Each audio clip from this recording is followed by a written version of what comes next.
அஸ்ஸலாமு அலைக்கும் வரஹ்மத்துல்லாஹி வபரகாத்துஹு. உங்கள் அனைவர் மீதும்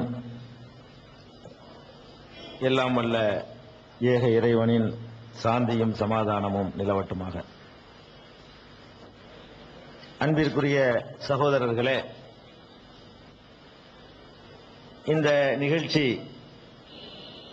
எதற்காக ஏற்பாடு செய்யப்பட்டிருக்கிறது சொன்னால், இந்த இந்திய திருநாட்டிலே பல்வேறு மதத்தவர்கள் வாழ்ந்து கொண்டிருக்கிறோம். எல்லா விதமான உரிமைகளும் வழங்கப்பட்டிருக்கிறது. இன்னும் சொல்ல போனால், இந்த நிகழ்ச்சியில முஸ்லிம்கள் கேள்வி கேட்க அனுமதிக்கப்பட மாட்டார்கள். ஏன்னா அவர்கள் இஸ்லாத்தை பற்றி தெரிந்து கொள்வதற்கு எத்தனையோ இடங்கள், வாய்ப்புகள் இருக்கின்றன. இது முழுக்க முழுக்க உங்களுக்கு மாத்திரமே தான். நீங்கள் முஸ்லிம் அல்லாத எங்கள் சகோதரர்கள் மாத்திரம்தான் இதுல கேள்வி கேட்க அனுமதிக்கப்படுவீர்கள் என்ற இந்த அறிமுகத்தோட இஸ்லாத்தை பற்றி ஒரு சின்ன அறிமுகத்தை உங்களுக்கு தந்துவிட்டு உங்களுடைய கேள்விகளை நாங்கள் எதிர்கொள்கிறோம். இஸ்லாமிய மார்க்கம் என்பது இரண்டு அடிப்படை கொள்கைகளை ஏற்றுக்கொள்வதற்குத்தான் இஸ்லாம் என்று சொல்லப்படுகிறது. அது என்ன அடிப்படை கொள்கை என்றால், இந்த அகில உலகத்திற்குமே ஒரே ஒருவன் தான் கடவுள் இப்படின்னு நம்பினா தான் ஒரு முஸ்லீமா இருக்க முடியும். இஸ்லாத்துல ரெண்டு விஷயங்களை ஒருவர் நம்பி ஆகணும் கண்டிப்பா. அந்த ரெண்டு விஷயங்களை யாரெல்லாம் நம்புகிறாரோ அவரெல்லாம் முஸ்லீம். அந்த ரெண்டு விஷயங்கள்ல முதலாவது விஷயம் என்னவென்று சொன்னால், இந்த அகில உலகத்திற்குமே கடவுள் ஒருத்தன் தான். இது ஒன்னும் ஒரு புதிய செய்தியாக உங்களுக்கு தோன்றாது. ஏன்னு கேட்டா, ஒன்றே குலம் ஒருவனே தேவன், இதுகளெல்லாம் உங்களுக்கு கூட அது பழகி போன ஒரு கொள்கை தான். ஆனா இந்த ஒரு கடவுள் என்ற கொள்கையோடு மாத்திரம் இஸ்லாம் நிறுத்திக் கொள்ளாமல் அதற்கு ஒரு விரிவான விளக்கமும் தருகிறது.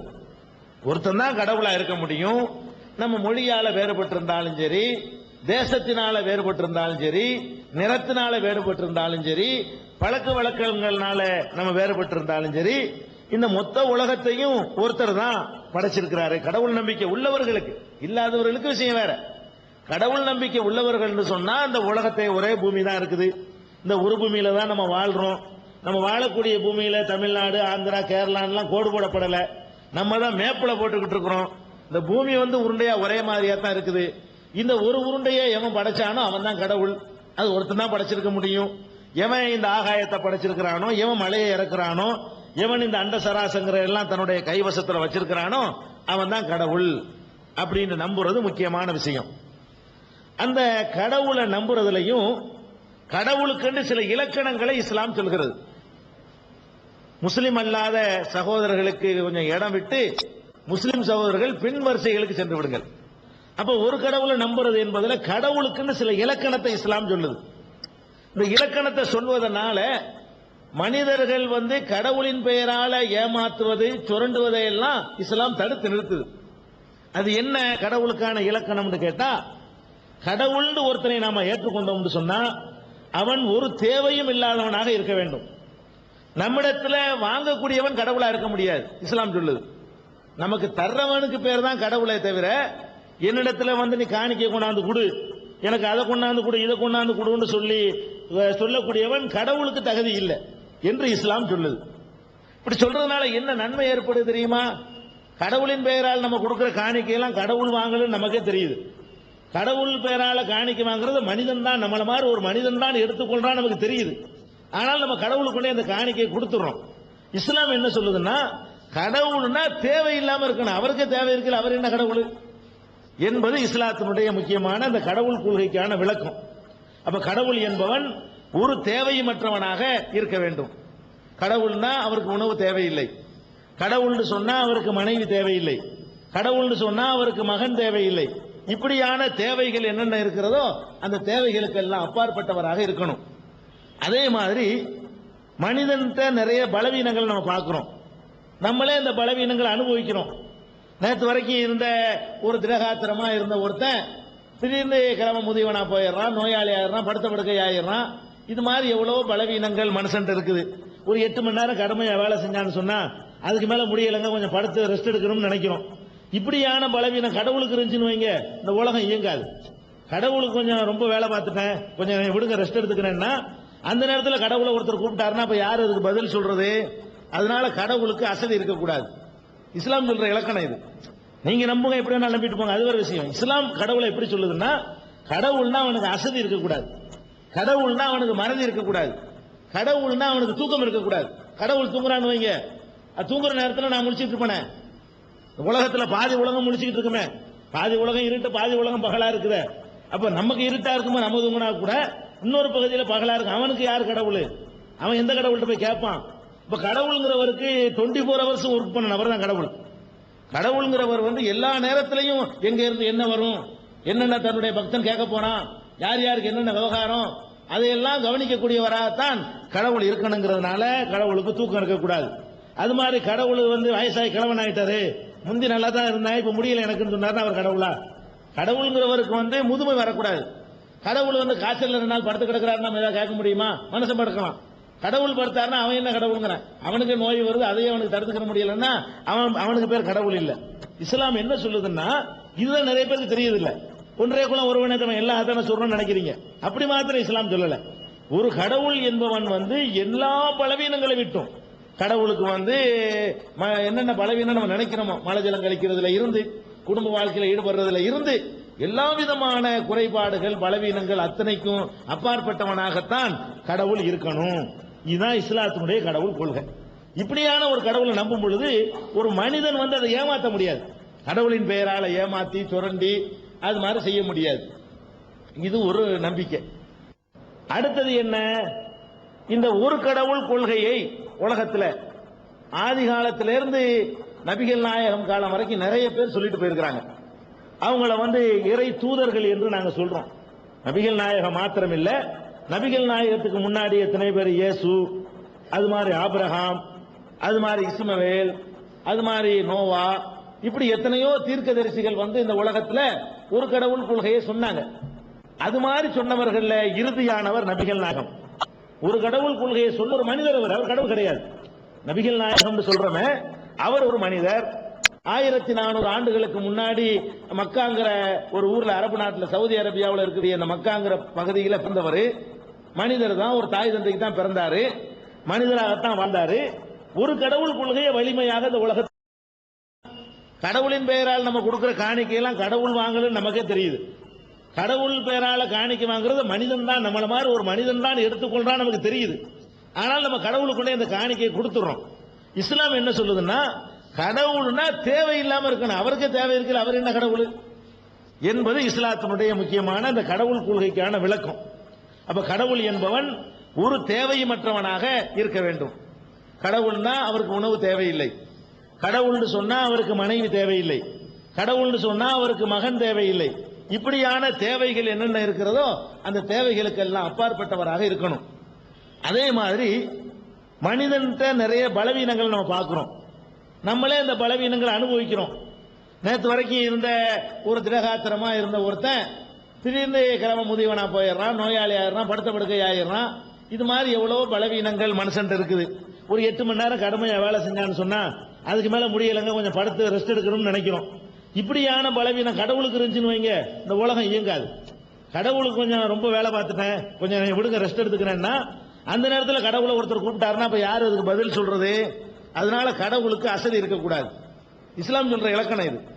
நீங்க நம்புங்க, எப்படி வேணா நம்பிட்டு போங்க, அது ஒரு விஷயம். இஸ்லாம் கடவுளை எப்படி சொல்லுதுன்னா, கடவுள்னா அவனுக்கு அசதி இருக்கக்கூடாது, கடவுள்னா அவனுக்கு மறதி இருக்கக்கூடாது, கடவுள்னா அவனுக்கு தூக்கம் இருக்கக்கூடாது.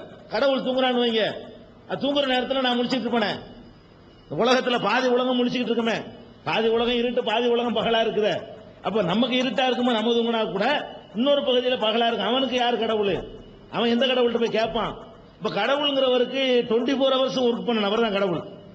கடவுள்ங்கிறவர் எல்லா நேரத்திலையும் எங்க இருந்து என்ன வரும், என்னென்ன தன்னுடைய பக்தன் கேட்க போறான், யார் யாருக்கு என்னென்ன விவகாரம், அதையெல்லாம் கவனிக்கக்கூடியவராகத்தான் கடவுள் இருக்கணுங்கிறதுனால கடவுளுக்கு தூக்கம் இருக்கக்கூடாது. அது மாதிரி கடவுள் வயசாகி கிழவன் ஆயிட்டாரு, முந்தி நல்லா தான் இருந்தேன் இப்ப முடியல எனக்குன்னு சொன்னார், அவர் கடவுளா? கடவுளுங்கிறவருக்கு முதுமை வரக்கூடாது. கடவுள் காய்ச்சல் 2 நாள் படுத்து கிடக்கிறாரு, நம்ம ஏதாவது கேட்க முடியுமா? மனுஷன் படுக்கலாம். கடவுள் படுத்தாருன்னா அவன் என்ன கடவுளுங்கிறான்? அவனுக்கு நோய் வருது, அதையே அவனை தடுத்துக்க முடியலன்னா அவனுக்கு பேர் கடவுள் இல்லை. இஸ்லாம் என்ன சொல்லுதுன்னா இதுதான் நிறைய பேருக்கு தெரியுது இல்ல. ஒன்றே குலம் ஒருவனே தவன் எல்லா தானே சொல்றோம்னு நினைக்கிறீங்க. அப்படி மாத்திரம் இஸ்லாம் சொல்லல. ஒரு கடவுள் என்பவன் எல்லா பலவீனங்களை விட்டும், கடவுளுக்கு என்னென்ன பலவீனம் நம்ம நினைக்கிறோமோ, மழை ஜலம் கழிக்கிறதுல இருந்து, குடும்ப வாழ்க்கையில ஈடுபடுறதுல இருந்து, எல்லா விதமான குறைபாடுகள் பலவீனங்கள் அத்தனைக்கும் அப்பாற்பட்டவனாகத்தான் கடவுள் இருக்கணும். இதுதான் இஸ்லாத்தினுடைய கடவுள் கொள்கை. இப்படியான ஒரு கடவுளை நம்பும் பொழுது ஒரு மனிதன் அதை ஏமாற்ற முடியாது. கடவுளின் பெயரால ஏமாத்தி சுரண்டி அது மாதிரி செய்ய முடியாது. இது ஒரு நம்பிக்கை. அவர்கள் இந்த மக்களை எல்லாம் எப்படி வேண்டுமானாலும் தன்னுடைய ஆளுகையின் கீழே கொண்டு வருவதற்கு வாய்ப்பு இருந்தும் கூட கடைசி நிமிஷம் வரைக்கும் அவங்க தன்னை அந்த போலியான புகழ்ச்சிக்கு உட்படுத்திக் கொள்ளவே இல்லை. கடவுளுடைய தூதர் என்பதற்கு இலக்கணமாகவே நபிகள் நாயகம் அவர்கள் வாழ்ந்து காட்டியிருக்கிறாங்க. நபிகள் நாயகத்தை பொறுத்த வரைக்கும் அவங்களுக்கு 2 சிறப்பு இருக்குதுங்க. ஒன்னு, அவங்க ஆன்மீக தலைவராக இருந்தாங்க, மதகுரு. அவங்க தான் அன்னைக்கு மதகுருவாகவும் இருந்தாங்க. 2வது, அன்னைக்கு ஆட்சி தலைவராக அவங்க தான் இருந்தாங்க. நபிகள் நாயகத்தை பொறுத்த வரைக்கும் அங்கே அன்னைக்கு மன்னர் யாருன்னு கேட்டா அவங்க தான். முந்தி அடி வாங்கினாங்க, உத வாங்கினாங்க. பிறகு அவர்கள் பின்னாடி மக்கள் எல்லாம் திரண்டார்கள். பிறகு ஆட்சி தலைவர் ஆயிட்டாங்க. ஒரு பெரிய ஜனாதிபதியாகவும் இருந்தார்கள். அதே நேரத்தில் ஆன்மீக தலைவராகவும் இருந்தார்கள். ஒரு ஜனாதிபதியாகவும் அதே நேரத்தில் ஆன்மீக தலைவராகவும் இருந்து இரட்டை புகழ்ச்சி அடைந்த ஒரே தலைவர் நபிகள் நாயகம் ஸல்லல்லாஹு அலைஹி வஸல்லம் அவங்களை தான் சொல்ல முடியும். அப்படி ஒரு அந்தஸ்து இருந்தும் கூட கடவுள் கொள்கைக்கு மாறுபாடாக இருக்கக்கூடிய எல்லா விதமான புகழையும், தன்னை பாராட்டுவதையும், தன்னை பெருமைப்படுத்துவதையும் அடியோடு நிராகரிச்சாங்க. மற்ற தீர்க்கதரிசிகளுடைய நிலைமையெல்லாம் என்னவாச்சுன்னு கேட்டா, ஒரு கடவுள்னு அவர் சொல்லுவாருங்க, அவர் இறந்தவன் அவரை கடவுளாக்கிடுவாங்க. நான் ஒரு கடவுளை சொல்றேன்னு வைங்களேன், நான் இறந்து போன பிறகு எனக்கு ஒரு படத்தை வைக்கிறது, கொஞ்ச நாளைக்கு பிறகு எனக்கு ஒரு சிலையை வைக்கிறது, அப்புறமேல என்னையே கும்பிட ஆரம்பிக்கிறது. இப்படியான ஒரு சம்பவங்கள் மனித வரலாற்றில் நம்ம பார்த்துட்டு இருக்கோம். நபிகள் நாயகம் மாத்திரம்தான் இந்த கொள்கையை சொன்னாங்க. தன்னை கூட இந்த மக்கள் கடவுளாக்கி விடக்கூடாது என்பதற்கான எல்லா விதமான முன்னேற்பாடுகளையும் தடுப்பு நடவடிக்கைகளையும் ஏற்பாடு செஞ்சுட்டு போனாங்க. எந்த அளவுக்கு அவர்களுடைய உருவப்படம் இன்னைக்கு இல்லை. அவர்களுக்கு முந்தி பிறந்த இயேசுநாதருக்கு உருவம் இருக்கிறது. அதுக்கு முந்தி பிறந்த திருவள்ளுவருக்கு கூட என்ன இருக்கு, இந்த மாதிரி இருந்தாருன்னு உருவம் இருக்குது. நபிகள் நாயகத்தை உசுரும் உயிருக்கு மேலாக நாங்க மதிச்சாலும் எப்படி இருப்பாங்கன்னு எங்களுக்கு தெரியாது. ஏன்னு கேட்டா உருவப்படம் வரையிறது அவங்க தடுத்துப்பட்டாங்க. ஒவ்வொருத்தரும் தனக்குத்தானே செலவைக்கிறதையும் தன்னுடைய போட்டாவத்துக்கு மாட்டி வைக்கிறதையும் விரும்பக்கூடிய காலகட்டத்தில் அவங்க அதை தவிர்த்தாங்க. ஏன்னு கேட்டா இந்த உருவப்படங்களும் சிலைகளும் தான் மனிதனை கடவுளாக்குறதுக்கு முதல் படி. இதுல தான் ஆரம்பிக்குது. ஒரு மனிதனை கடவுளாக்கக்கூடியது எங்க ஆரம்பிக்கும்னா, அவன் படத்துக்கு பார்ட்டி வைப்போம், கொஞ்ச நாளைக்கு கூட ஒரு பத்தியை கொளுத்துவோம், அப்புறமே அவனை கும்பிட ஆரம்பிப்போம், அப்புறமே அவன் பேர்ல சில இட்டுக்கட்ட கதைகள்லாம் சொல்லுவோம், அப்புறம் அவன் கடவுளாயிடுவான். மனிதன் கடவுளாவதற்குரிய வாசல்களை எல்லாம் நபிகள் நாயகம் தடுத்து நிறுத்தினாங்க. அவங்களுக்கு உருவப்படம் கிடையாது, எப்படி இருப்பாங்கன்னு யாருக்கும் தெரியாது. ஒன்னு. 2வது, அந்த நபிகள் நாயகம் அவங்கள அந்த மக்கள் அறியாமையின் காரணமாக கடவுள் நிலைக்கு உயர்த்துவதற்கு முயற்சி பண்ணாங்க. நபிகள் நாயகம் அவங்கள பல சந்தர்ப்பங்கள்ல அவங்களை கடவுள் மாதிரி ஆக்குறதுக்கு சில பேர் முயற்சி பண்ணாங்க. அவங்களுடைய தொண்டர்களே முயற்சி பண்ணாங்க. அத நபிகள் நாயகம் அந்த சமயத்தில் நிராகரிக்கிறாங்க. ஒரு திருமணத்துக்கு வர்றாங்க, வரும்பொழுது அங்கு உள்ள மக்கள் எல்லாம் சந்தோஷத்துல நாளை நடப்பதை அறியக்கூடிய ஒரு இறை தூதர் வருகிறார் அப்படின்னு ஒரு வாழ்த்துப்பா படிக்கிறாங்க. நபிகள் நாயகம் உடனே கண்டிக்கிறாங்க, அப்படி சொல்லாத, நாளை நடப்பதை யாருக்கும் அறிய முடியாது. நான் மனுஷன், நான் கடவுளுடைய தூதரா இருக்கலாம், நான் ஒரு ஆன்மீக வழிகாட்டியா இருக்கலாம், நாளை நடப்பதை எனக்கு அறிய முடியாது அப்படின்னு சொல்லி நான் ஒரு மனிதன் என்பதை கரெக்டா நினைவுபடுத்திக்கிட்டே இருக்கிறாங்க. கடவுளுக்கு தான் நாளை நடப்பது தெரியும், எனக்கு தெரியாது. அப்படி சொன்ன ஒரு ஆன்மீக தலைவர் தான் நபிகள் நாயகம் அவர்கள். அதே மாதிரி அவங்களுடைய மகன் இறந்து போன நேரத்தில் நபிகள் நாயகத்துடைய மகன் இறந்து போறாரு. இறந்து போன அன்னைக்கு சூரிய கிரகணம் ஏற்படுது. நபிகள் நாயகத்துடைய மகன் இறந்ததுக்கு தான் இந்த சூரிய கிரகணம் ஏற்படுது என்று மக்கள் பேசிக் கொள்கிறார்கள். உடனே நபிகள் நாயகம் அவர்கள் கேள்விப்பட்டு இப்படி சாதீர்கள், யாருடைய மரணத்திற்காகவோ யாருடைய பிறப்பிற்காகவோ இது மாதிரியான நிகழ்வுகள் ஏற்படுவதில்லை, இது கடவுளுடைய ஏற்பாட்டின்படி தொடர்ந்து நடந்து கொண்டிருக்கக்கூடிய நிகழ்ச்சிகள் என்று சொல்லி அந்த மக்கள் ஒரு அறியாமையின் காரணமாக ஒரு தவறான முடிவுக்கு நபிகள் நாயகத்தை புகழ முயற்சிக்கும் பொழுது அதை தடுத்து நிறுத்தியவர்கள் நபிகள் நாயகம் அவர்கள். அதே மாதிரி அவர்கள் ஒரு கடவுள் கொள்கையை சொன்னாங்க. அந்த கடவுளுக்கு பயப்படணும்னு சொன்னாங்க. கடவுள் எல்லாத்தையும் விசாரிப்பார்னு சொன்னாங்க. கடவுள் திரும்ப எல்லா மனிதர்களையும் உயிர்ப்பித்து விசாரணையை நடத்தி சொர்க்க நரகம் என்ற தீர்ப்பு வழங்குவார் என்றெல்லாம் நபிகள் நாயகம் சொன்னாங்க.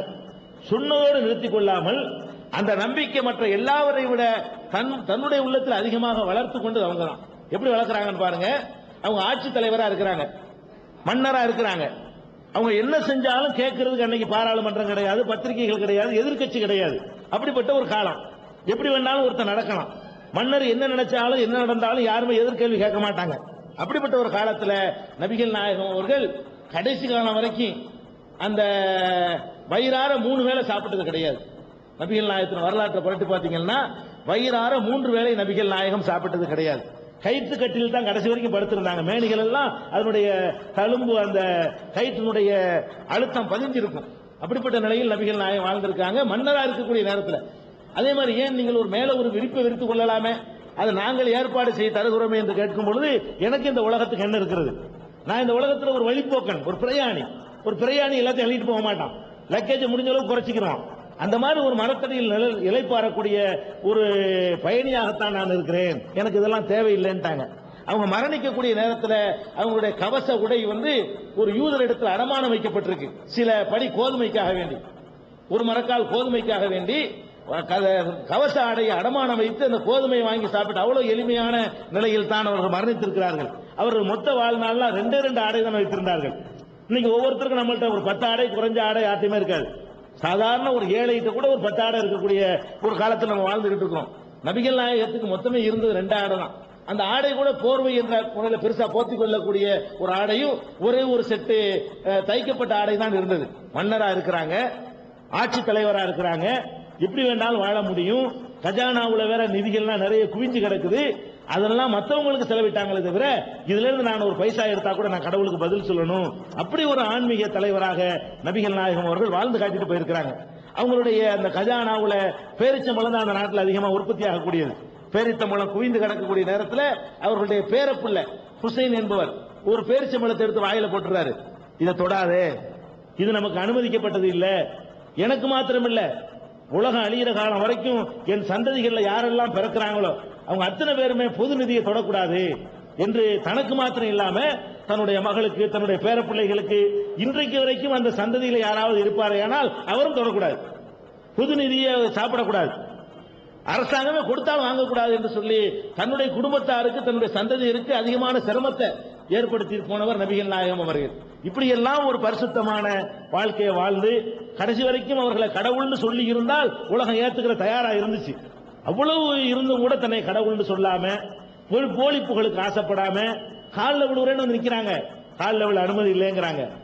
காலில் விழுவுறதுக்கு வரும்போது காலில் விழ அனுமதி கிடையாது, யார் காலில் யார் விழக்கூடாதுங்கிறாங்க. இப்படி சொன்ன ஒரு தலைவரை சொல்லதை உளப்பூர்வமா சொல்லி அதை நிரூபிச்சுட்டு போன தலைவரை நீங்க பார்க்க முடியாது.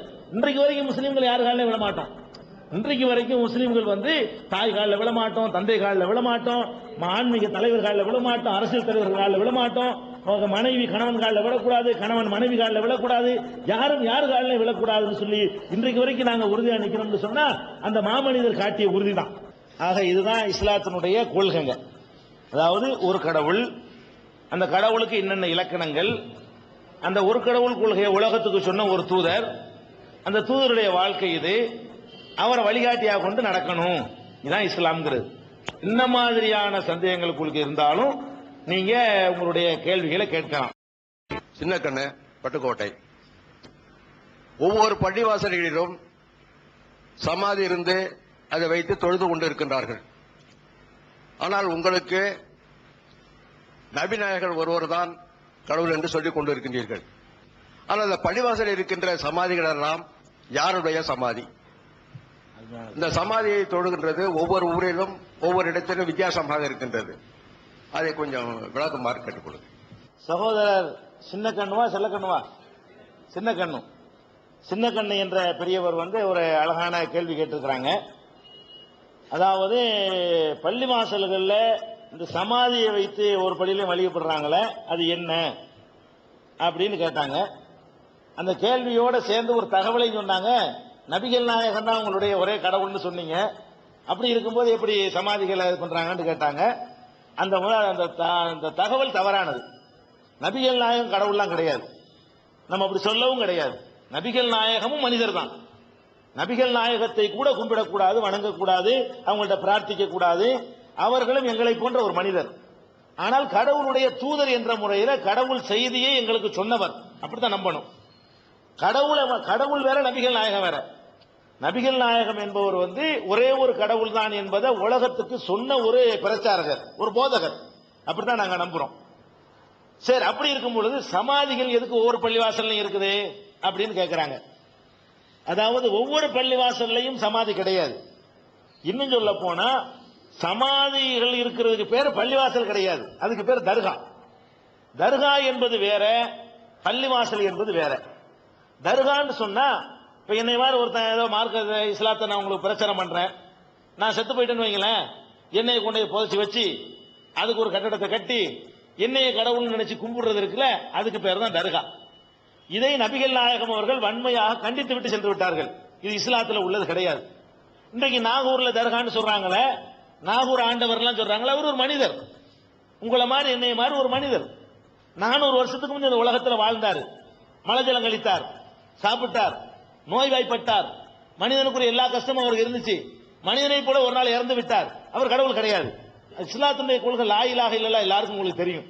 வணக்கத்திற்கு உரியவன் அல்லாஹ்வை தவிர யாரும் இல்லை. வணக்கம் செய்யறது, வழிபாடு செய்யறதா ஒரு கடவுளுக்கு தான் செய்யணும். அதனால நாகூர்ல நடக்கிறது அதுக்கு பேர் தர்கா, அதுக்கு இஸ்லாத்துக்கு சம்பந்தம் கிடையாது. நாகூர் ஆண்டவர் ஒரு பிரச்சாரகர், ஒரு மனிதர் இல்லீங்களா? கண்டிப்பா. அந்த இடத்தில் வெளியூரிலிருந்து வருகின்ற நோயாளிகளை அங்கு இருக்கின்றவர்கள் மயிலிறகால் தடவி விட்டு தண்ணியை மந்திரித்து கொடுத்து நோய் சரியா போகும் என்று சொல்லுகின்றார்கள். அது எப்படி? சகோதரர் சின்னக்கண் அவர்கள் மேலும் ஒரு கேள்வியை கேட்டிருக்கிறாங்க. அதாவது நாகூர்ல இருக்கக்கூடிய அந்த புரோகிதர்கள், அதை வச்சு பிழைப்பு நடத்தக்கூடியவர்கள், சாமியார்கள் இருக்காங்க இல்லையா, அவங்க மயிலறகால தடவி கொடுத்து உங்களுடைய நோயெல்லாம் போயிரும்னு சொல்றாங்களே, அது எப்படி கேட்கிறாங்க. மயிலறகால தடவி கொடுத்து எத்தனை பேருக்கு நோய் போனுச்சு? ஒருத்தருக்கும் போக கிடையாது. 100 பேர் போறான்னு வைங்களேன், 2 பேருக்கு போகும். கோயிலுக்கு போனாலும் போகும், ஒரு ஒன்னா நம்பர் பிராடு பேர்வெல்ட்ட போனாலும் போகும். 100 நோயாளி போறான்னு சொன்னா 2 பேருக்கு போகும். அது போகாட்டாலும் இந்த 2 பேருக்கு போயிடும். இந்த 2 பேருக்கு நோய் நீங்க வேண்டிய நேரத்தில் அந்த நோய் நீங்கிவிடும்.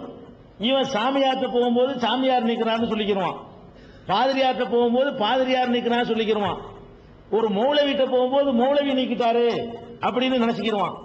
உண்மையில அவர் நோய் நீக்கிறதா இருந்தா போன 100 பேருக்கு நீங்கணும். 100 பேருக்கு நீங்கிறது கிடையாது, 2 பேருக்கு நீங்குது, 98 பேருக்கு நீங்கிறது கிடையாது. ஆனா என்ன நிலைமை தெரியுமா? இந்த 98 பேரும் வெளியே வாயை திறக்க மாட்டான். இவரெல்லாம் ஒரு பெரிய மகானாயான்னு சொல்ல மாட்டான். சொன்ன மேல ஏதாவது பயம் உள்ளுக்குள்ள அவனுக்கு. இந்த 2 பேர் இருக்கான் பாருங்க, அவன் 100 பேருக்கு சேர்த்து பிரச்சனை பண்ணி விட்டுருவான். எதனால இது பெரிய இஷ்யூவா பரவலா போயிருக்குன்னு கேட்டா, யாருக்கு நோய் தீருதோ இந்த 2 பேரும் உலகத்தில் போய் அவன் பிரச்சாரம் பண்ணுவான். இந்த 98 பேர் வாயை முடிக்கிறான். மகான் விஷயம், இதை நமக்கு போகாட்டி பரவாயில்லை, நம்ம ஏதாவது உன்னோட சொல்ல, அவர் ஏதாவது நம்ம கையை கால பிடிச்சி இழுத்தா என்ன பண்றது அப்படின்னு ஒரு பயம் சின்ன வயசுல ஊட்டப்பட்டதுனால வாயை திறக்க மாட்டேங்கிறான். அதனால தானே தவிர எனக்கு எத்தனை பேர் தெரியும், ஐயா சொன்ன மாதிரி எத்தனை பேர் நாகூருக்கு போய், அப்புறம் ஏர்வாடிக்கு போய், அப்புறமேலு அஜ்மீருக்கு போய், ஒவ்வொரு தர்காவா டிரான்ஸ்பர் ஆகிக்கிட்டே போயிட்டு இருக்காங்க. இன்னைக்கு வரைக்கும் நோய் தீரல. அங்க தீர்ந்தா தீர்ந்துட வேண்டியதானே. அதனால கடவுள் ஒருத்தர் தான் நோயை தீர்ப்பவர் நம்புறதுதான் இஸ்லாமிய நம்பிக்கை. இதெல்லாம் நல்லா தெரியுது. நான் கேட்கிறேன், இந்த நோய் தீக்கிறதுக்கு உங்களுக்கு மயிலருக்கு அடிக்கிறார்ல, அவருக்கு நோய்க்கு வந்தா டாக்டர் தான் போவாரு, அது தெரிஞ்சுக்கிறேங்க. இந்த மயிலருக்கு அடிச்சு உங்களுக்கு நோயை தீக்கிறாரு, அவருக்கு நோய் வந்து டாக்டர் போயிடுவாரு. இது என்ன விளங்குது? தொழில், பிசினஸ், பிழப்பு, அதுக்காக இதை பண்றாங்க. இந்த மாதிரி பிராட் பண்றது இஸ்லாம் ஒத்துக்கிறவே இல்லை. மதத்தின் பெயரால ஏமாத்தி பிழைப்பு நடத்துவதை ஒழிக்கத்தான் நபிகள் நாயகம் வந்தார்கள். ஒழிச்சு காட்டிட்டு போனாங்க. மதத்தை சொல்லி எவனும் வயிறு வளர்க்க கூடாது அப்படிங்கறதுல ரொம்ப தெளிவா இருந்தாங்க நபிகள் நாயகம் அவர்கள். சவுதி அரேபியாவில் கிடையாது. அவங்க தோன்றிய அந்த நாட்டில் பாதிரியார் கிடையாது, இந்த மாதிரி மந்திரவாதி கிடையாது, நாள் கணிச்சு ஜோசியம் சொல்றவங்க கிடையாது, ஜாதகம் சொல்றவங்க கிடையாது. இஸ்லாத்தின் பேர்ல சொன்னா மரண தண்டனை அங்கெல்லாம். ஜோசியம் சொன்னா மரண தண்டனை. முஸ்லீம் சொல்லிட்டு நான் நல்ல நாள் பாக்குறேன், கெட்ட நாள் பாக்குறேன், நான் நோயை நீக்கிறேன்னு சொன்னான்னு வைங்களேன், அந்த நாட்டில் மரண தண்டனை கொடுத்து அதோட காலி அவன். அப்படியாக அங்கெல்லாம் இருந்துகிட்டு இருக்கு. நம்ம நாட்டில் எதை சொன்னாலும் நம்புறதுக்கு ஆளுக்கு இருக்கிறதுனால நம்ம என்ன செய்யறோம், இதையும் நம்பிக்கிட்டு இருக்கிறோம். இது இஸ்லாத்தில் உள்ளது கிடையாது. அவர் வடிவேல் தேவர், உதயமார்த்தாண்டபுரம். நபிகள் நாயகம் அரேபியாவில் குரோஷிகள் என்கிற மக்களில் இந்த மக்களின் இடையில் தலைவராக தோன்றப்பட்டவர். அவர் போதித்த மதம் இஸ்லாம் மதம். இஸ்லாம் கூடிய மதத்துக்கு மட்டும் போதித்தாரா, உலக மக்களுக்கு அந்த கொள்கைகளை போதித்தாரா என்பதை நீங்கள் விளக்க வேண்டும். ஐயா வடிவேல் தேவர் அவர்கள், நபிகள் நாயகம் அவர்கள் இந்த இஸ்லாம்ங்கிற மார்க்கத்தை அந்த குறைஷிங்கிற அந்த அரபு கோத்திரத்துக்கு மாத்திரம் சொன்னார்களா, அகில உலகத்திற்கும் சொன்னார்களா என்பது முதலாவது கேள்வியாக வச்சிருக்கிறாங்க. அதாவது ஒரே ஒரு கடவுள் தான் மொத்த உலகத்துக்கும் என்று அந்த கொள்கையை சொல்லும் பொழுது மொத்த உலகத்துக்கு தான் அவர் சொல்லியிருக்காருன்னு வழங்கி போச்சு. அரபியருக்கு கடவுள் அவர் சித்தரித்து இருப்பாரையானால் அவர் அரபியரை பிரித்து தனியா பார்க்க விரும்புகிறான்னு நம்ம வழங்கி கொள்ளலாம். இன்னும் சொல்ல போனா நபிகள் நாயகம் அவர்கள் அரபியர் என்பதற்காகவே தங்களை பெரிய சாதி, உயர்ந்த சாதி என்று நினைத்துக் கொண்டிருந்தார்களே, அவர்களுடைய மண்டையில் அடிக்கிறதுக்கு தான் அவங்க வந்தாங்க. அரபியன் என்பதற்காக வேண்டி அவனுக்கு வேற மொழி பேசக்கூடியவர்களை விட எந்த சிறப்பும் இல்லை அப்படின்னு சொன்னாங்க. இன்னும் சொல்ல போனா நான் அகில உலகத்திற்கும் அருட்கொடையாக வந்தவன் நபிகள் அவங்களா சொல்லியிருக்கிறாங்க. நான் அனுப்பப்பட்டிருப்பது அரபு கோத்திரத்துக்கு அல்ல, அகில உலகத்திற்கும் இந்த ஒரு கடவுள் கொள்கையை எடுத்து சொல்லணும் என்பதற்காகத்தான் நான் அனுப்பப்பட்டிருக்கிறேன். அவருக்கு தெரிஞ்ச பாஷை அரபி, அவ்வளவுதான். ஒருத்தருக்கு ஒரு மொழி தான் தெரியும், அதனால அவர் பேசியது அரபியில் இருக்கலாம். இப்ப நான் தமிழ்ல பேசுறேன்னா எனக்கு தெரிஞ்சது தமிழ், அதனால தமிழ்ல பேசுறேன். அந்த மாதிரி இருக்கலாமே தவிர அவருடைய போதனைகள், அறிவுரைகள் இருக்கு பாருங்க, அது அகில உலகத்துக்கும் உள்ள அறிவுரையாகத்தான் சொன்னாரு. அகில உலகமும் அந்த அறிவுரை ஏற்றுக்கொண்டிருக்குமேயானால் இன்றைக்கு நவீன காலத்தினுடைய எந்த பிரச்சனைக்கும் அதுல தீர்வு இருக்கு. அந்த பிரச்சனை என்ன பிரச்சனை கேட்டு பார்க்கலாம். அதுக்கு நபிகள் நாயகம் சொன்ன தீர்வு கூட நான் இந்த சபையில நான் சொல்வதற்கு தயாரா இருக்கிறேன். அடுத்து, இவ்வளவு தீர்க்க தரிசிகள் பிறந்த மதத்தில் இன்று தமிழ்நாட்டை பொறுத்த வரையில் இப்ப உங்க மதத்தில் ஏற்பட்ட வரதட்சணை கொடுமைகள் இருக்க பாருங்க, அதை ஒழிப்பதற்கு நீங்கள் இந்த பிரசங்கங்கள் அதிகம் தெளிவுபடுத்த வேண்டும். இந்த முஸ்லிம் சமுதாயத்தில் வரதட்சணை ரொம்ப கொடுமையா இருக்குது, அதை ஒழிக்கிறதுக்கு என்ன சொல்ல போறீங்க, அதுக்கு அறிவுரை சொல்லுங்கன்னு கேட்கிறாங்க. இது ஒரு நல்ல ஒரு கோரிக்கை தான். ஆனால் இஸ்லாம் வரதட்சணையை எதிர்த்த அளவுக்கு எந்த மார்க்கம் என்ன, ஒரு பெண் தன்னுடைய வருங்கால வாழ்க்கையெல்லாம் உத்தேசித்து அவ எவ்வளவு வேண்டுமானாலும் கேட்கலாம். வருங்கால பாதுகாப்பு தொகைக்கு பேர் தான் மகர். என்ன கல்யாணம் பண்ணணுமா, 2 லட்சம் ரூபாய் எண்ணி வை அப்படின்னு ஒரு பெண்ணு டிமாண்ட் பண்ணலாம். அந்த உரிமையை இஸ்லாம் பெண்களுக்கு வழங்கி இருக்குது. இன்றைக்கு சவுதி அரேபியாவில் நீங்க போய் பாத்தீங்கன்னு சொன்னா, நம்ம நாட்டில் கல்யாணமாகாத பெண் குமர்கள் தங்கி இருக்குதுல, அங்க ஆண் குமர்கள் தங்கி கிடக்குது. சவுதி அரேபியாவுக்கு போனீங்கன்னா வீட்டுக்கு வீடு இளைஞன் இருக்கான், 4-5 இளைஞர்கள் இருக்கான், அவனுக்கு கல்யாணம் ஆகல. என்னடான்னு கேட்டா மகர் கொடுக்க முடியலங்கிறான்.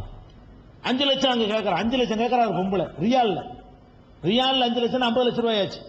ஒருத்தன் கல்யாணம் பண்றான், எனக்கு 50 லட்சம் முதல் எண்ணி வை, ஏன்னா குடும்ப வாழ்க்கையில் ஈடுபடுறதுனால இவன் பெருசா இழந்துட மாட்டான், அவன் இழந்துடுறான், உடல் அழகையே இழக்கிறான், பலவிதமான இழப்புகளுக்கு ஆளாவது அவதான். இவனுக்கு ஒண்ணுமே கிடையாது.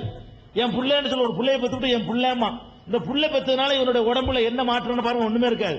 அதனால தொய்வு அடைஞ்சிட்டானா, சோர்வாயிட்டானா, இவனுடைய அழகு போச்சா இல்ல. ஒரு பொம்பளையை பொறுத்த வரைக்கும் பழமொழியை சொல்லுவாங்க, கோடி ஒரு புள்ளை வெள்ளையோட சரி, குமரி ஒரு புள்ளையோட சரிம்பாங்க. நம்ம பகுதியில் கோடி துணினா வெள்ளைக்கு போயிட்டு வந்தா முடிஞ்சு போச்சு, குமரி ஒரு புள்ளை பார்த்தா சரியா போச்சுமாங்க. அது எதுக்கு சரியா போச்சுன்னா வாழ்க்கை சரியா போச்சுன்னு அர்த்தம் இல்ல, அவளுடைய அந்த அழகு கவர்ச்சிகள் எல்லாம் மங்கி போயிடுது. அவ்வளவு பெரிய இழப்புக்கு ஆளாகும் பொழுது இவன் பாட்டு கல்யாணம் பண்ணி வேணான்னு போயிட்டான்னா நாளைக்கு அவளுடைய வருங்காலத்துக்கு ஒரு உத்தரவாதம் இருக்கணும் இல்லையா? அதை கேட்டு வாங்குங்கன்னு இஸ்லாம் வற்புறுத்துது. கடைசியில் சவுதி அரேபியாவில் என்ன பண்ணிவிட்டான்னு கேட்டா, கல்யாணம் இல்லாத ஆண்கள்லாம் லிஸ்ட் எடுத்து கல்யாணம் பண்ணுங்கடா, கவர்மெண்ட்ல மானியம் தர்றோம், 5 லட்சம் 10 லட்சம் மானியத்தை கொடுத்து கல்யாணம் பண்ண வைக்கிறான். அப்ப வரதட்சணை வாங்காதே என்று சொல்வதை விட நீ குடுன்னு சொல்லக்கூடிய ஒரு மார்க்கம் இஸ்லாமிய மார்க்கம். நம்ம நாட்டில் மற்ற சமுதாயத்தில் இருக்கிற வரதட்சணையை பார்த்து பழகி முஸ்லீம்ங்கிற பேர்ல இவனும் வாங்க ஆரம்பிச்சுட்டான். ஒண்ணு. ரெண்டாவது, இங்க உள்ள முஸ்லீம்கள் யாரும் அரபு நாட்டில இருந்து இறக்குமதி கிடையாதுங்க. இப்ப நானா இருக்கட்டும், இந்த நிகழ்ச்சியில வந்திருக்கிற அதனாம்பட்டணத்து, முத்துப்பேட்டை, பட்டுக்கோட்டை, மதுக்கூர் முஸ்லீம்களா இருக்கட்டும், இவங்கெல்லாம் யார் அரபு நாட்டு இறக்குமதியா? இல்ல. இந்த நாட்டில் இருந்தே அவங்க இஸ்லாத்துக்கு வந்தவங்க. வரும்பொழுது இந்த பள்ளிவாசலுக்கு மட்டும்தான் வந்தாங்களே தவிர அந்த வரதட்சணை அதெல்லாம் விட்டுட்டு அவங்க வரல, கொண்டுட்டு வந்துட்டாங்க. இஸ்லாத்துல இல்லதான். நான் ராமசாமியா இருக்கும்போது வரதட்சணை வாங்கிட்டு இருந்தேன்ல, வாங்குற சரின்னு நினைச்சேன்ல, அதோடவே இங்க வந்துட்டேன். அது வந்ததுனால என்ன ஆச்சுன்னு கேட்டா, இன்னைக்கு முஸ்லீம்கள்ட்ட வரதட்சணை இருக்குது. ஆனா இஸ்லாம் இதை கடுமையா எதிர்க்குது. பெரிய பாவம்னு சொல்லுது. அதே நேரத்தில் இதுவெல்லாம் வந்து ஐயா சொல்லக்கூடிய நிலைமையெல்லாம் ஒரு 10 வருஷத்துக்கு முந்தைய ரொம்ப கொடூரமா இருந்துச்சு. நாங்க ஒரு 10 வருஷமா வரதட்சணை ஒழிப்புக்குன்னே ஒரு பெரிய இயக்கம் கண்டு தமிழ்நாட்டினுடைய பட்டிதொட்டிகள் எல்லாம் போய் இதே அதிராமட்டணத்தில் வரதட்சணை இல்லாத எத்தனையோ திருமணங்கள் இளைஞர்களை நாங்க தயார்படுத்தி வரதட்சணை வாங்குறது பாவம், அது ஒரு பேடித்தனம், அதை வாங்குறது ஆம்பளையா இருக்க முடியாது, அப்படியெல்லாம் நாங்க பிரச்சாரம் பண்ணி இன்றைக்கு வந்து வரதட்சணை இல்லாமல் திருமணம் செய்யக்கூடிய இளைஞர்களை பெரிய அளவுல நாங்க தயார் பண்ணி நடத்தி இருக்கிறோம். 10 வருஷத்துக்கு முந்தின அளவுக்கு இன்னைக்கு கொடூரம் இல்லை, ஆனா இருக்குது. இதையும் நாங்கள் ஒழிப்பதற்கு உரிய எல்லா விதமான முயற்சியும் செய்வோம். இங்க வந்திருக்கக்கூடிய இளைஞர்கள்ட்ட எல்லாம் இப்படி ஒரு கேள்வி கேட்கறாங்க இல்லையா, வெக்கி தலை குனிகிற அளவுக்கு ஒரு கேள்வி கேட்கறாங்கல்ல, அந்த கேள்வி கேட்கறதுனால இந்த சபையில எல்லாருக்கும் முன்னாடி சபதம் எடுக்கணும். இப்ப நீங்க அல்லாவுக்கு பயந்து சபதம் எடுக்கணும். இளைஞர்களாக இருக்கக்கூடியவர்கள் எல்லாம் நான் அல்லாவுக்காக வரதட்சணை வாங்க மாட்டேன்னு சொல்லக்கூடிய கை தூக்குங்க முஸ்லிம்கள். அப்படி திரும்ப எல்லாரும் பாருங்க, வாங்க கூடாது, கண்டிப்பா வாங்க கூடாது. இந்த இவங்களுக்காக இல்ல, பாத்துக்கிறேங்க. இது வந்து சொல்லக்கூடியவர்கள் வந்து இதை நெசமா கடைபிடிக்கணும் வாழ்க்கையில. இதை நான் விளையாட்டு சொல்லல. இது மாதிரியான இளைஞர்களை இன்றைக்கு நாங்க 10 வருஷ காலத்துல தமிழ்நாட்டுடைய பட்டிதொட்டிகளாம் போய் கத்தி எங்களுக்கு போதனை பண்ணி வரதட்சணை இல்லாத திருமணங்களை எனக்கு தெரிஞ்சு நான் 5000 திருமணத்துக்கு மேல எனக்கு என் கவனத்துக்கு கொண்டு வரப்பட்டு நடந்திருக்கு 10 வருஷ காலத்துல. என்னுடைய கவனத்திற்கு அந்த அழைப்புதெல்லாம் அனுப்புவாங்க. நாங்கள் கூட கலந்து கொள்வதாக இருந்தால் வரதட்சணை வாங்கப்பட்டிருக்கான்னு கேட்டு வாங்கலன்னு சொன்னா தான் அந்த திருமணத்தில் கலந்து கொள்வோம். அந்த அளவுக்கு தீவிரமாக நாங்கள் அதுக்காகவே ஒரு இயக்கமாகவே எடுத்து நாங்கள் செயல்பட்டு இருக்கோம். ஐயாவுடைய அறிவுரை நல்ல அறிவுரை தான். என் பெயர் சாரங்க பட்டாபிராமன், பட்டுக்கோட்டை. ஓவியர் உசைன் சரஸ்வதி படத்தை வரைந்து வைத்தது இஸ்லாத்து நெறிக்கு உட்பட்டதா, இஸ்லாத்து நெறியை மீறியதா? இந்த ஓவியர் ஹுசைன் ஒரு ஓவியர் இருக்காருங்க. இந்த ஆளு சரஸ்வதிங்கிற இந்து மதத்தில் கடவுளா நினைக்கக்கூடிய சரஸ்வதிங்கிற ஒரு பெண் கடவுளை நிர்வாணமாக வரைகிறார். இவர் வரைகிறார். வரைஞ்சதுக்காக வேண்டி அங்க உள்ள சிவசேனைக்காரங்க மற்றவங்க எல்லாம் போய் அந்த அவரை அடிச்சு உதச்சி அந்த ஆபீஸ் எல்லாம் சூறையாடி பல பிரச்சனைகளை உண்டாக்கிட்டாங்க. இதுல 2-3 விஷயம் இருக்குங்க. முதல்ல இந்த ஓவியம் வரைகிறதே இஸ்லாம் தடுக்குது. இந்த ஓவியம் வரைஞ்சி இந்த உருவம் ஆக்கும்போது தான் அவன் கடவுள் ஆகுறான். அடிப்படையும் இஸ்லாம் ஒத்துக்கிற மாட்டேங்குது. என்னைய நீங்க ஓவியம் வரைஞ்சி வச்சீங்கன்னா ஒரு 10 தலைமுறைக்கு பின்னாடி என்ன வேணா கடவுள்னு சொல்லுவாங்க. கண்டிப்பா சொல்லுவான். இந்த ஓவியத்தை வச்சு தான் கடவுளை, எந்த கடவுளையும் நீங்க பார்த்தது கிடையாது, எவனோ வரைஞ்சு வைத்த ஓவியத்தை தான் நீங்க கடவுள் நீங்க பெரும்பாலான மக்கள் சொல்லிக்கிட்டு இருக்கிறோம். அதனால ஓவியம்ங்கிறது அடிப்படையிலேயே அது கூடாது என்று இஸ்லாம் தடுக்கிறது ஒண்ணு. 2வது, இந்த இந்து மதத்தினுடைய அந்த சரஸ்வதியை வணைய வேண்டிய அவசியம் இவனுக்கு என்ன வந்துச்சு? இவன் செய்யற வேலையினால சமுதாயத்துக்கு போறான் பாருங்க. முஸ்லிம்கள் தேவையில்லாம நமக்கு வர்றாங்க நினைக்கிறேன். இவனுக்கு இஸ்லாம் சம்பந்தமே கிடையாது. இந்த ஓவியர் உசைனுங்கிறவனுக்கு இஸ்லாம் அவன் 5 வேளை தொழுகிறவன் கிடையாது, இஸ்லாத்தினுடைய எந்த விஷயத்தையும் கடைபிடிக்கிறவன் கிடையாது. இத்தனை கரெக்ட் வயசு தட்டி போயும் கூட மாதிரி தீசித்துங்கிற ஒரு நடிகைக்கு பின்னாடியே ஓடிக்கிட்டு இருக்கிறான். அவளை வரைஞ்சு வச்சு பார்த்து ரசிக்கிட்டு இருக்கிறான். இவன் எல்லாம் ஒரு முஸ்லீம்னு சொல்றதுக்கு தகுதி இல்லாதவன். இவன் செஞ்ச ஒரு காரியத்துக்காக வேண்டி மற்றவங்க என்ன நினைக்கிறாங்கன்னா முஸ்லீம்கள் வம்புக்கு வர்றாங்கன்னு நினைக்கிறாங்க. இந்த மாதிரி ஆட்களுக்கு வந்து கொடுத்து நான் சரிமை, இவங்க மாதிரி ஆட்களை மிதிச்சாதான் நாளைக்கு செய்ய மாட்டாங்க. உனக்கு எதுக்கு சரஸ்வதி எதுக்கு வருகிற, வரையதான் வரைகிற, அங்க அதை நிர்வாணமா எதுக்கு வரைகிற, இது என்ன வம்பு தானே? இது கொழுப்பு. இந்த கொழுப்புக்காக வேண்டி கொடுத்தா தேவைதான். அது சிவசேனை செஞ்சாலும் ரைட் தான் நான் சொல்லுவேன். இந்த மாதிரி ஒருத்தன் செய்யறதுனால கரெக்டா செஞ்சு அதுக்கான முஸ்லீம் அட்டாக் பண்ண வந்து அதை தப்பும்போம். இவன் இது தேவையில்லாத வேலையை செய்யறான். இதை நாங்க உணர்வுங்கிற பத்திரிகையிலேயே அவன் அன்னைக்கு வரைஞ்ச காலத்திலே கண்டிச்சு நாங்க எழுதிருக்கணும். கேட்டதுக்காக இதை சொல்லல, பகிரங்கமாவே நாங்க மேடைகள் இதை சொல்லியிருக்கணும். என் பேரு எம் சேது, அதிராம்பட்டினம் உழைக்கும் மகளிர் சங்கம் சூப்பர்வைசர். ஆண்கள் சின்னத்தை பண்றாங்க, அது எதற்கு? அது இப்ப சின்ன குழந்தைங்களே இவ்வளவு சிசுவத மாதிரி செய்யறாங்க, அது செஞ்சுதான் ஆகணுமா? அதே மாதிரி பெண்களுக்கும் ஏதாவது உண்டா? சகோதரி சேது அவர்கள் நீங்கள் கேட்க வேண்டிய கேள்வி அவங்க கேட்டிருக்கிறாங்க. நீங்க தான் ஆம்பளைக்கு தான் கேட்டிருக்கிறத இருந்தா அவங்க வேறதுக்காக கேட்டிருக்கிறாங்க. அதாவது இந்த சுண்ணத்து பண்றாங்க இல்லையா, இது எதுக்கு? ஒரு சிசுவதை, ஒரு குழந்தைய போட்டு வதை பண்ற மாதிரி இருக்குது. இது சின்ன வயசுல இப்படி பண்றாங்களே, இது ஒரு தேவையானதுதானா என்று சொல்லி சகோதரி சேது அவர்கள் கேட்கிறாங்க.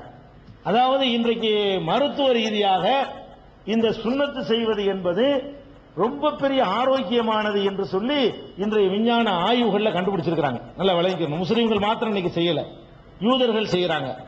அமெரிக்காவில் 50% மேல குழந்தை பிறந்தவுடனே அதை விருத்தசேதனம் பண்ணி விட்டுறாங்க, சுண்ணத்து பண்ணிடுறாங்க. அது என்ன காரணம்னு கேட்டா, இந்த மேல மூடி இருக்கக்கூடிய இந்த தோல் பகுதியில சிறுநீர் வந்து தங்குது, சிறுநீர் வந்து தங்கும். குடும்ப வாழ்க்கையில ஈடுபடும் பொழுது அதுல இருந்து வரக்கூடிய அந்த விந்து துளிகளும் கூட உள்பகுதியில வெளியே வந்து தங்கி இருக்கும். மனிதனுடைய உடம்பை பொறுத்த வரைக்கும் இந்த அசுத்தங்கள் பூரா உள்ள இருக்கிற வரைக்கும் அவனுக்கு கேடு செய்யாதுங்க. நம்மளே மலத்தை சுமந்துக்கிட்டு தான் இருக்கிறோம். உள்ள இருக்கிற வரைக்கும் ஒண்ணும் வராது. மலம் கொஞ்சம் வெளியே வந்துருச்சுன்னு வைங்க, கொஞ்ச நேரம் வெளியே இருந்துச்சுன்னா அதுல இருந்து பூச்சி புழுலாம் வர ஆரம்பிச்சிடும். இதுதான் மனிதனுடைய உடல் அமைப்பு. இப்ப இந்த சிறுநீர் குழாயில இருந்து வெளியே அந்த விந்து வந்த பிறகு, வெளியே அந்த சிறுநீர் வந்த பிறகு அந்த வெளியேறி அந்த தோல் பகுதியில தேங்கி நிக்குது ஒரு நீண்ட நேரம். அப்படி தேங்கி இருக்கக்கூடிய நேரத்தில் உள்ளேயே அந்த சிறுநீர் இருக்கும் பொழுது அதுல இருந்து வந்து கிருமிகள் தோன்றி பலவிதமான அந்த மர்ம உறுப்பில் ஏற்படக்கூடிய நோய்கள் ஏற்படும் என்பது வந்து இன்றைய விஞ்ஞானிகளோட கண்டுபிடிப்பு. அது மாத்திரம் அதுக்குத்தான் சிறுநீர் கழிச்சுட்டும் கழுவ சொல்ற மார்க்கம் இஸ்லாம். எல்லாரும் மலம் கழிச்சுட்டு தான் கழுவ சொல்றாங்க. இந்த சுண்ணத்தை மாத்திரம் இஸ்லாம் சொல்லல. சுண்ணத்து பண்ணிட்டா கூட ஆண்களாயினும் பெண்களாயினும் மலம் கழித்த பிறகு கழுவுற மாதிரி சிறுநீர் கழித்த பிறகும் கழுவணும். ஏன்னா மலத்தில் இருக்கிற அவ்வளவு கிருமிகளும் சிறுநீர்ல இருக்குது. மருத்துவர்கள் டெஸ்ட்டுக்கு ரெண்டையும் தான் கேட்கலாம். மருத்துவர்கள் டெஸ்ட்டுக்கு பண்ணும் பொழுது உன் சிறுநீரையும் கொண்டுகிட்டு வா, உன் மலத்தையும் கொண்டுட்டு வாங்க, அதுல என்ன இருக்குங்கிற வச்சுதான் தீர்மானமே பண்றான். அப்ப மலம் என்பதும் ஒரு கழிவு பொருள் தான், சிறுநீர் என்பதும் கழிவு பொருள் தான். சிறுநீர் கழிக்கிற இடத்துலயும் முறை நாற்றம் தாங்க முடியாது. பஸ் ஸ்டாண்ட்ல போய் பாத்தீங்கன்னா இந்த தண்ணி ஊத்துற மெத்தட கொண்டு வந்துட்டாங்கன்னா நாத்தம் இருக்காது. அவன் சிறுநீர் கழிச்சிருந்தப்பா தண்ணி ஊத்தி விட்டான்னு வைங்க, பஸ் ஸ்டாண்டுக்குள்ள சிறுநீர் கழிக்க முடியும். எந்த பஸ் ஸ்டாண்ட்ல சிறுநீர் கழிக்க முடியுதா? உள்ள போக முடியுதா? அப்படியான ஒரு மார்க்கம் இது. அதான் சிறுநீர் கழிப்பதை சுத்தப்படுத்தணும் சொல்றான். இது ஒண்ணாச்சு. இது பெண்கள் வந்து நீங்க விகாரமா எடுத்துக்கொள்ள கூடாது. கேள்வி வந்ததுனால சொல்லித்தான் ஆகணும். இதை விட இந்த குடும்ப வாழ்க்கை ஈடுபடு, அது மனிதனுக்கு ரொம்ப தேவையானது. குடும்ப வாழ்க்கையில் ஈடுபடுவது வந்து யாராலும் தவிர்க்க முடியாது. இது மதத்துக்கெல்லாம் அப்பாற்பட்ட ஒரு சமாச்சாரம். எல்லாருக்கும் இது தேவை. குடும்ப வாழ்க்கையில வந்து நீண்ட நேரம் அவர்கள் ஈடுபடுவதற்கு சுன்னத்து அவசியம் என்று தமிழ்வாணன் எழுதுறார். நீங்க எல்லா லைப்ரரிகளும் இருக்கும், உங்களுடைய அரசாங்க லைப்ரரி இருக்குமானால் புஸ்தகத்துக்கு பேர் முஸ்லிம் மைதுனம் தமிழ்வாணன் எழுதினது. அதுல இல்லைன்னா மணிமேகலை புரசுரம் இருக்கு, அதை போய் கேளுங்க. அவருடைய புஸ்தகத்துல எல்லாரும் இதை செய்வது நல்லதுன்னு பரிந்துரைக்கிறார் அவர். முஸ்லீம் மாத்திரமல்ல, முஸ்லீம் அல்லாதவர்களும் இந்த இதை செய்வது வந்து குடும்ப வாழ்க்கைக்கு நல்லது. ஒண்ணு சுகாதாரம், இவன்கிட்ட உள்ள அந்த நோய் கூட வராம இருக்கும்ல, சுத்தமான முறையில் போயிடுதுல, அந்த ஒரு நன்மை இருக்குது. பெண்களுக்கு அப்படி எதுவும் உண்டுமான்னு கேட்டாங்க. இந்த ஆம்பளைக்கு சுண்ணத்து பண்ற மாதிரி பொம்பளைக்கு ஏதாவது உண்டுமாண்டு, பொம்பளைக்கு அப்படி ஒன்றும் கிடையாது. சில முட்டாப்பையில் வழங்காம இதை பண்ணிட்டு இருக்கிறாங்க எகிப்து இந்த மாதிரி பகுதிகளில். அதுக்கு இஸ்லாத்துக்கு சம்பந்தம் கிடையாது, பெண்களுக்கு அப்படி ஒன்றும் கிடையாது. அங்க வந்து இந்து மதத்துல வந்து உண்டியல் பண்றாங்க, வேண்டுதல் செய்யறாங்க, கிடாய வெட்டுறாங்க, பூஜை போடுறாங்கன்னு சொல்றீங்க. அதே நேரத்துல தர்காவுல பெரிய பெரிய உண்டியலா வச்சிருக்காங்களே, எல்லாம் பித்தளையிலையும் இங்கியத்திலையும். அதான் எதுக்குன்னு கொஞ்சம் இதா சொல்லுங்க. சகோதரி சேதவங்க கேட்ட கேள்வி என்னன்னு கேட்டா, தர்காக்கள்ல பெரிய பெரிய உண்டியெல்லாம் வச்சிருக்கிறாங்களே, அது எதுக்கு வச்சிருக்கிறாங்க? ஒரே கடவுள்னு சொல்றீங்க கேட்டாங்க. தர்காக்கள்ல உண்டியல் எதுக்கு வச்சுக்கிறான்? சம்பாதிக்கிறதுக்கு வச்சுக்கிறான். அது இஸ்லாம் சொல்லி வைக்கல. நான் தான் ஏற்கனவே இஸ்லாத்துல பத்தி உங்களுக்கு சொல்லிட்டேன். கடவுள் இஸ்லாம் சொன்னா கடவுள் எந்த தேவையும் இல்லாதவன் நம்பணும். கடவுளுக்கு எப்ப தேவை இல்லையோ நீங்க ஒண்ணு அங்க காணிக்கிறது செலுத்துறீங்க. கடவுள் எடுத்துக்கிற போறது நல்லா தெரியுது. நம்ம கண்ணு முன்னாடியே ஒரு மூலவி எடுத்துக்கிட்டு போவான், ஒரு பாதிரியார் எடுத்துக்கிட்டு போவான், ஒரு சாமியார் எடுத்துக்கிட்டு போவான். கண்டிப்பா கடவுள் எடுக்கல. நீ கடவுள் பேரால ஒரு பள்ளிவாசல கொண்டே கொடுத்தாலும் கடவுளா எடுக்க போறாரு? பள்ளிவாசல் இருக்கிற அஜர்த்து தான் எடுத்துக்கிடுவாரு. ஒரு சர்ச்சில் கொண்டே கொடுத்தீங்கன்னாலும் ஒரு பாதிரியார் தான் எடுத்துக்கிடுவாரு. ஒரு கோயில்ல கொண்டே அதை கொடுத்தீங்கன்னாலும் ஒரு சாமியார் தான், ஒரு குரு தான் எடுத்துக்கிடுவாரு. யாருக்கு போய் சேரல? கடவுளுக்கு போய் சேரவே நமக்கு நல்லா தெரியுது. கடவுள்னு சொல்லி நம்ம கொடுத்தோம். இவன் யார்? கடவுளுக்கு மாமாவா? இவன் கடவுளுக்கு மச்சானா? கடவுளுக்கு மருமகனா? இவன் என்ன இவன்? அப்படி நம்ம நினைக்க மாட்டேங்கிறோம். கடவுளுக்குன்னு கொண்டே கொடுக்கிறோம். இஸ்லாம் என்ன சொல்லுதுன்னா, கடவுளுக்கு ஒரு தேவையும் இருக்கக்கூடாது.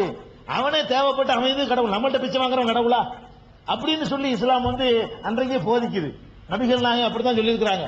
அதனால முதல்ல தர்காங்கிற அடிப்படையே தப்புண்டாகும் பொழுது அதுல வழிபாடு நடத்துவது, உண்டியல் வைப்பது, மயிலரக்கட்டில் அடிப்பது, பேய் பிசாசு விரட்டுன்னு சொல்லுவது, தாயத்து போடுவது எல்லாம் வந்து பிற சமயங்களை பார்த்து மற்ற மக்களை பார்த்து சம்பாதிக்கிறதுக்காக இவங்க கற்றுக்கொண்ட பழக்கம். இதுக்கும் இஸ்லாத்துக்கும் எந்த சம்பந்தம் இல்லை. இன்றைக்கு என்ன சொல்ல போனா, அரபு நாட்டுல எந்த நாட்டிலையும் தர்கா உண்டியல கிடையாது. அரபு நாட்டுல நபிகள் நாயகம் பிறக்கிறாங்க, அந்த நாட்டுல தர்கா கிடையாது. எந்த தர்காவும் கிடையாது, உண்டியலும் கிடையாது, மயிலரக்கட்டையும் கிடையாது. அதனால நீங்க அதுதான் நீங்க இஸ்லாம் விளங்கிக்கிறணும். அது அந்த நம்பிக்கை உள்ள மக்கள் நீங்க தமிழகத்திலையும் பெரிய அளவுக்கு இதை விளங்கிட்டு வந்திருக்கிறாங்க. தர்கா வழிபாட்டுல இருந்து விடுபட்டு இருக்கிறாங்க. இப்ப பொதுவாகவே எல்லா மதத்தினரும் வந்து ஃபேமிலி பிளானிங் செஞ்சுக்கிறாங்க. அதே முஸ்லிம் மத பெண்களை போய் செஞ்சுக்க சொன்னா ஆண்களே எதிர்க்கிறாங்களே, அது வந்து உங்களுடைய குர்ஆன்ல அது அப்படி கட்டுப்பாடா? சகோதரி சேத் அவர்கள் அடுத்து ஒரு முக்கியமான கேள்வி கேட்டுக்கிறாங்க. இது ரொம்ப முக்கியமான கேள்வி. அதாவது இந்த குடும்ப கட்டுப்பாடு இருக்குல்ல, இத வந்து எல்லா மதத்தில் உள்ளவங்களும் செஞ்சுக்கிறாங்க, முஸ்லீம்கள் மட்டும் செய்ய மாட்டேங்கிறாங்க. பெண்கள் மாத்திரம் இல்லாம ஆண்களும் கூட அதை செய்வதில்லை, மறுக்கிறாங்க, அதை வந்து செய்ய விட மாட்டேங்கிறாங்க. அதுக்கு என்ன காரணம், குர்ஆன்ல அப்படி இருக்குதா அப்படின்னு கேட்கிறாங்க. இதுல வந்து இத சொல்றதுக்கு முன்னாடி ஃபேமிலி பிளானிங் பத்தி வேற சில செய்திகளை நீங்க புரிஞ்சுக்கணும். ஏன்னு அது ஒரு தப்பான ஒரு பிரச்சாரம் இன்னைக்கு உலகத்துல திட்டமிட்டு நடந்து கொண்டிருக்கிறது.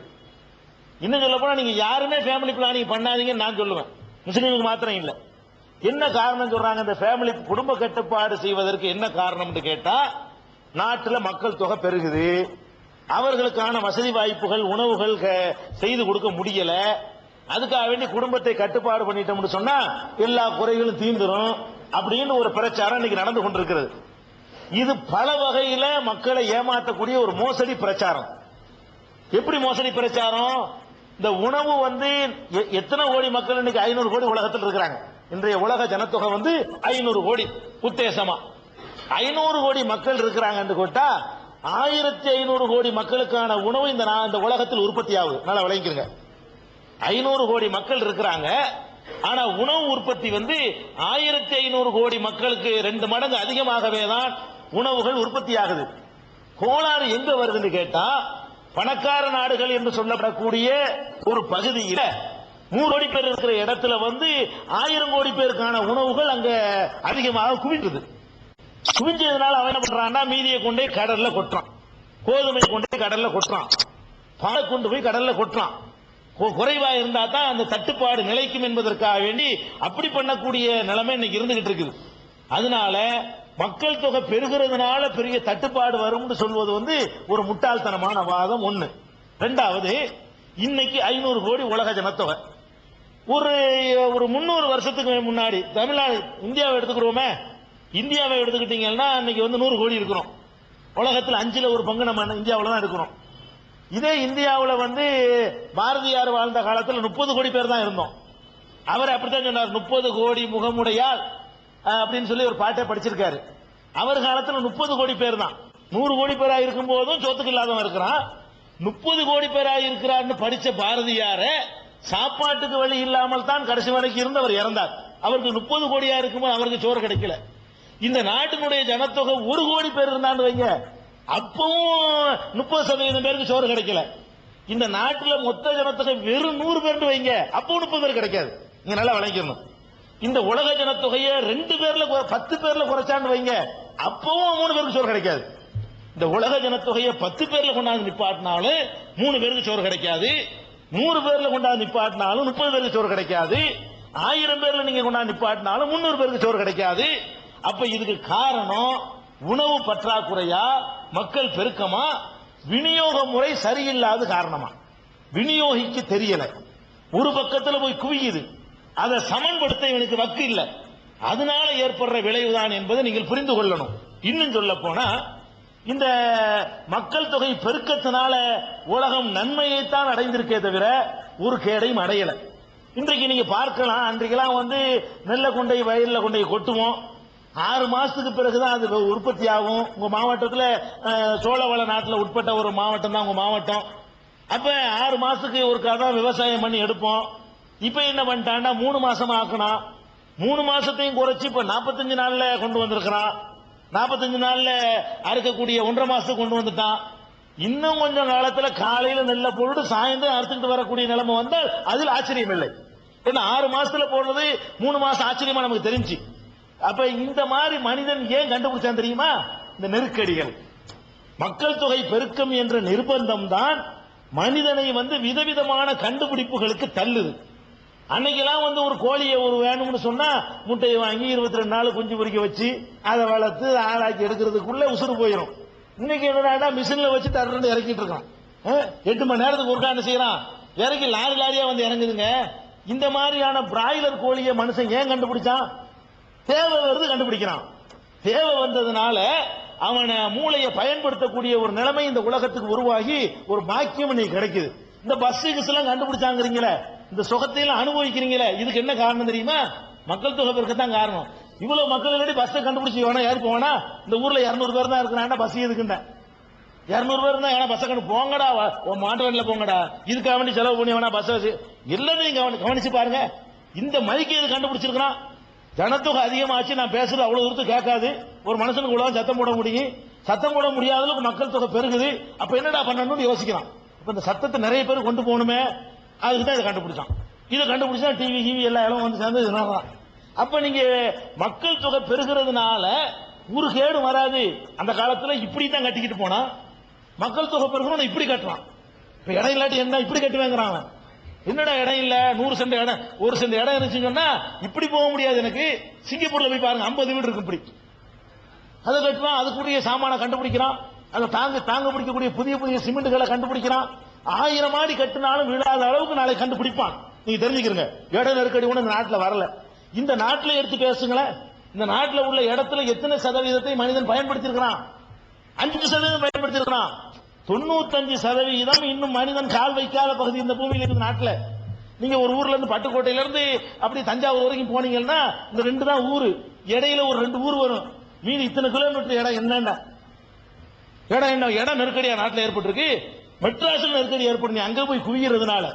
கல்கத்தாவில் ஏற்படும், அங்கதான் இருப்பேன்னு நீ புடிவாதம் முடிக்கிறதுனால. உலகத்துல இடம் இல்லாம இல்ல, நீ புடிவாதம் முடிக்கிற, நான் போய் இங்கதான் இருப்பேன்னா அது நெருக்கடி வரத்தான் செய்யும். இடம் தாராளமா, இடத்துக்கு பஞ்சம் இல்ல. இன்னும் சொல்ல போனா கடல் நீரை குடிநீர் ஆக்குறேங்கிறான். அது ஏன்டா மக்கள் தொகை அதிகம் தானே காரணம். குடிநீர் பிரச்சனை, சரி கடல் நீரையாவது குடிக்க முடியுமா? அப்ப இன்னும் என்னென்ன உலகத்துல கண்டுபிடிக்க இருக்குதோ அதெல்லாம் வெளியே வரணும்னு சொன்னா இந்த 100 கோடி இந்தியர்கள் 200 கோடி ஆகணும். இன்னும் நன்மை நிறைய கிடைக்கும், இன்னும் வசதிகள் கிடைக்கும். நான் கேட்கிறேன், இந்த குடும்ப கட்டுப்பாட பேசக்கூடியவன் எவன் இருக்கிறானோ அவன் அப்ப இப்படி நினைச்சிருந்தானா இவங்க இது என்ன? அப்படியா நமக்கு உரிமை இருக்குதா? ஏன் தகப்பன் இப்படி நினைச்சிருந்தானா நான் இதை வந்து பேச முடியுமா? நீ அதை போய் தடுக்கிறீங்க என்ன? அதாவது என்னமோ பெரிய கேடு மாதிரியும் குடும்ப கட்டுப்பாடுனால ஒழிச்சுட்டா அப்படி சிரிப்பா உலகத்தை ஆக்கிற மாதிரி படம் காட்டுறானு.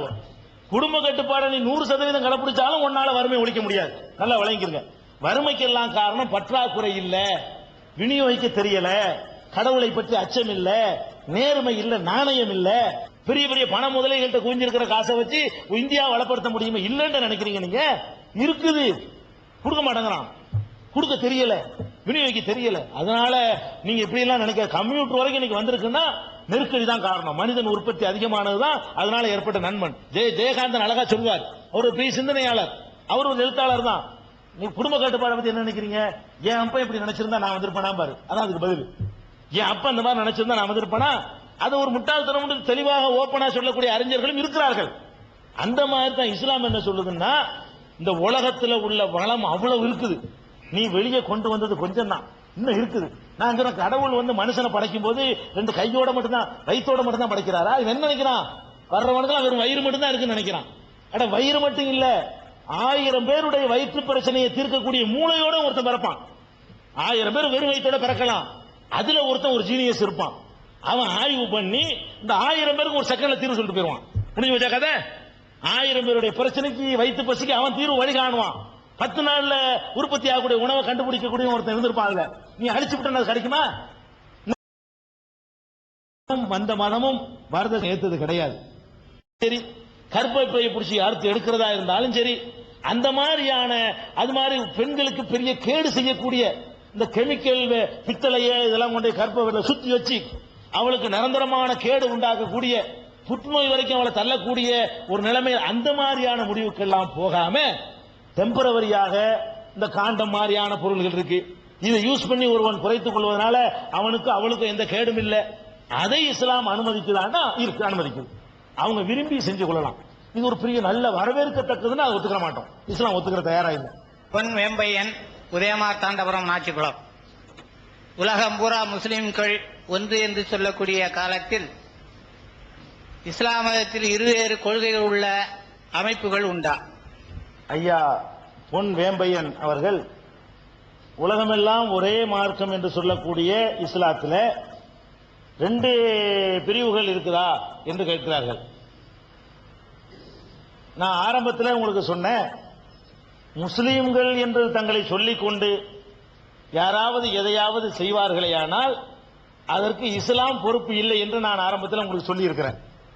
இப்ப டவுரி வாங்குறான் முஸ்லீம் சொல்லிக்கிட்டு டவுரி வாங்குறான். அவன் தன்னை முஸ்லீம்னு சொன்னாலும் அதுக்கு இஸ்லாம் பொறுப்பு இல்லை, இஸ்லாம் தடுக்குது. அதை முஸ்லீம்னு சொல்லி ஒருத்தன் தண்ணி அடிக்கிறான், இஸ்லாம் அதை கடுமையா தடுக்குது.